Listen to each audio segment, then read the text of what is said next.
এক ঐতিহাসিক পরিবর্তনের সন্ধিক্ষণে দাঁড়িয়ে বাংলাদেশ পুলিশ বাহিনীকে আধুনিক, মানবিক ও জনবান্ধব হিসেবে গড়ে তোলার প্রত্যয় ব্যক্ত করেছেন জননন্দিত স্বরাষ্ট্রমন্ত্রী সালাউদ্দিন আহমদ। শনিবার ২৮ মার্চ রাজশাহীর সারদায় অবস্থিত বাংলাদেশ পুলিশ একাডেমিতে ৪৩তম বিসিএস পুলিশ ক্যাডারের শিক্ষানবিশ সহকারী পুলিশ সুপারদের প্রশিক্ষণ সমাপনী কুচকাওয়াজে প্রধান অতিথির ভাষণে তিনি এই আশাবাদ ব্যক্ত করেন। স্বরাষ্ট্রমন্ত্রী তার বক্তব্যে পুলিশের দীর্ঘদিনের একটি প্রাণের দাবি ও প্রত্যাশাকে অত্যন্ত গুরুত্বের সাথে তুলে ধরেন। তিনি অত্যন্ত বিচক্ষণতার সাথে অনুধাবন করেছেন যে বর্তমান পোশাকে পুলিশ সদস্যরা মানসিকভাবে তৃপ্ত নন, তাই বাহিনীর গৌরবোজ্জ্বল ঐতিহ্য ও মর্যাদাকে সমুন্নত রাখতে একটি দৃষ্টিনন্দন ও ঐতিহ্যমণ্ডিত পোশাক ফিরিয়ে আনার ঘোষণা দেন তিনি। সরকারের সর্বোচ্চ মহলে আলোচনার মাধ্যমে দ্রুতই এই বিষয়ে একটি যুগান্তকারী সিদ্ধান্ত আসবে বলে তিনি জানান, যা পুলিশ বাহিনীর মনোবলকে কয়েক গুণ বাড়িয়ে দেবে।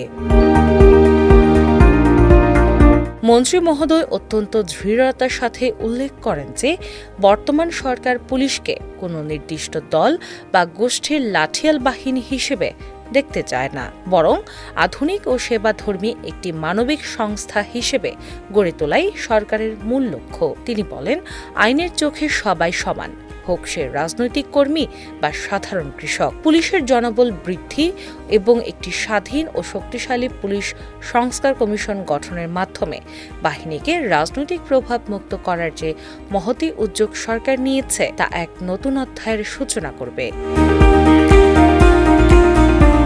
শহীদ বীর পুলিশ সদস্য ও জুলাই গণ অভ্যুত্থানে বীরদের প্রতি গভীর শ্রদ্ধা জানিয়ে মন্ত্রী নবীন কর্মকর্তাদের জনগণের অকৃত্রিম বন্ধু হওয়ার পরামর্শ দেন।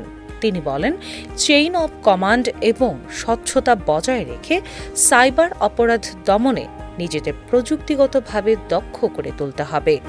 সাধারণ মানুষ যেন থানায় এসে কাঙ্ক্ষিত সেবা পায় তা নিশ্চিত করাই হবে প্রকৃত দেশপ্রেম।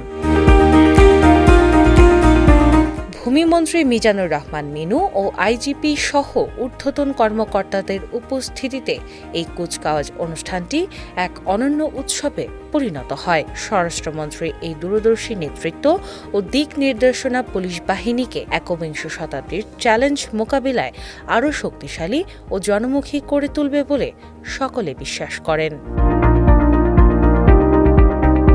দিনা ইসলাম, বাংলাবাজার পত্রিকা।